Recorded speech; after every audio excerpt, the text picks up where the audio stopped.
महाराष्ट्र विधानसभा चुनाव के नामांकन का आज आखिरी दिन है, लेकिन अभी तक महाविकास अघाड़ी और महायुति गठबंधन सभी 288 सीटों के लिए उम्मीदवारों का ऐलान नहीं कर पाए हैं। बता दें कि महायुति में बीजेपी, शिंदे गुट की शिवसेना और अजित पवार की गुट यानी एनसीपी के अलावा कुछ छोटे दल भी शामिल हैं। वहीं एमवीए में कांग्रेस, उद्धव गुट की शिवसेना और शरद पवार की एनसीपी के अलावा कुछ छोटे दल शामिल हैं।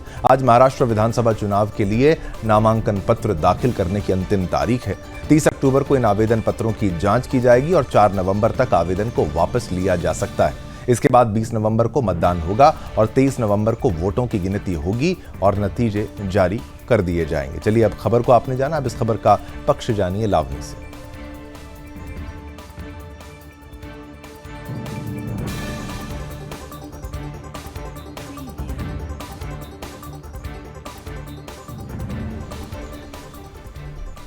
धन्यवाद शिवम। और आइए अब इस खबर का पक्ष आपको बताते हैं। तो महायुति हो या फिर महाविकास अघाड़ी, दोनों की ही सीट शेयरिंग को लेकर पहले गाड़ी रुकी हुई थी, लेकिन अब जो परिस्थिति है प्रत्याशियों को लेकर है।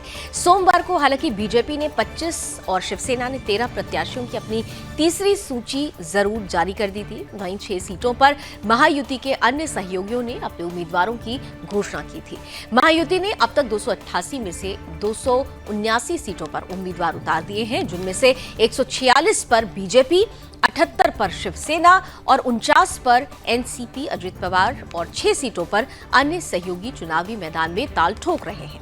वहीं शिवसेना नेता संजय निरुपम ने कहा कि माफ कीजिएगा, संजय राउत का ये कहना है कि नामांकन के आखिरी दिन उन्होंने कहा कि आज मैं दिंडोशी विधानसभा क्षेत्र से महायुति के उम्मीदवार के तौर पर नामांकन भरने जा रहा हूं।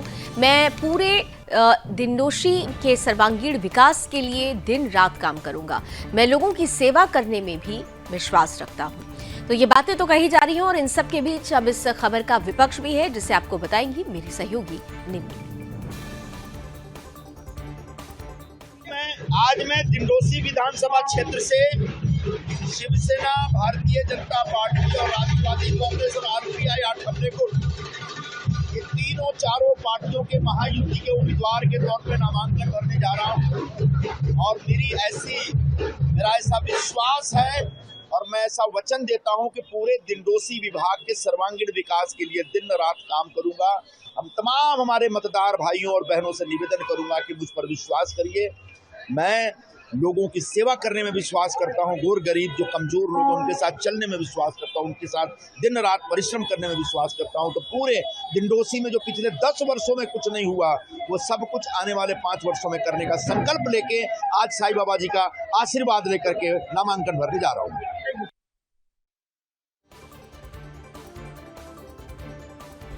तो चलिए अब इस खबर का विपक्ष आपको बताते हैं। अगर बात की जाए एमवीए गठबंधन की, तो इसमें शामिल एनसीपी यानी कि शरद पवार गुट ने सोमवार को 6 उम्मीदवारों की अपनी चौथी लिस्ट जारी कर दी थी। वहीं कांग्रेस ने 102 और शिवसेना ने 84 सीटों पर पहले अपने उम्मीदवारों का ऐलान कर दिया है। वहीं एनसीपी ने अब तक कुल 82 सीटों पर अपने उम्मीदवार उतारे हैं। इस तरह एमवीए ने अब तक 265 सीटों पर उम्मीदवारों की घोषणा कर दी है। अभी उससे 21 सीटों पर प्रत्याशियों का ऐलान करना बाकी है। वहीं महाराष्ट्र कांग्रेस अध्यक्ष नाना पटोले ने आज नामांकन के आखिरी दिन पर कहा कि बड़ी संख्या में लोग नामांकन पत्र दाखिल करने आ रहे हैं। लोग इसे उत्सव की तरह मनाते हैं। ये चुनाव एक तरफा होगा और महाविकास अघाड़ी राज्य में सरकार बनाएगी।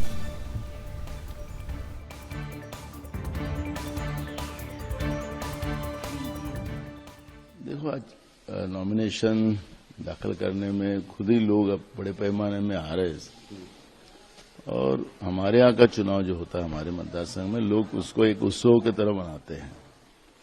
और ये चुनाव वैसे भी एक तरफा होगा यहाँ का, हमारे क्षेत्र का।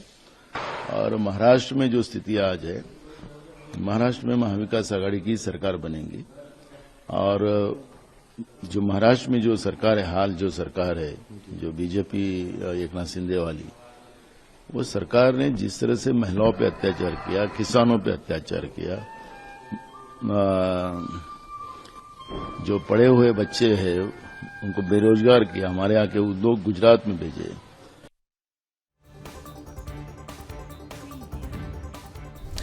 चलिए, तो चुनाव की तैयारी जोरों शोरों पर है और अब आने वाला वक्त बताएगा कि किसकी दाल गलने वाली है और जनता किसको चुनती है और किसको नकारती है, क्योंकि हरियाणा चुनाव के बाद अब स्थिति थोड़ी सी लावनी अलग हो चुकी है। बिल्कुल अलग हो चुकी है और खास तौर से अगर बटेंगे तो कटेंगे का जो नारा है वो महाराष्ट्र में भी उसकी गूंज नजर आ रही है और यही वजह है कि ये पूरा का पूरा चुनाव इसी नारे पर सेंट्रिक हो चुका है। हिंदू और हिंदुत्व को जोड़ने की कोशिश, योगी पर भी कह सकते हैं बिल्कुल, और योगी तो हिंदुत्व के सबसे बड़े ब्रांड एम्बेसडर हैं, तो इसीलिए उनके इस नारे को लेकर पूरा का पूरा चुनाव सेंट्रिक है। महायुति इसी लाइन पर आगे बढ़ रही है और महाविकास अघाड़ी को भी ये समझ में आ रहा है कि इस लाइन को पीछे छोड़ते हुए आगे नहीं बढ़ा जा सकता है। हालांकि उन्होंने इसके लिए एक कार्ड जरूर निकाली है। निमी, बिल्कुल, सीट शेयरिंग को लेकर यहाँ पर राजनीति जरूर शुरू है, लेकिन महाराष्ट्र में कई विधानसभा सीटें ऐसी भी है जहां पर अब तक कोई प्रत्याशी नहीं भी उतारे गए हैं।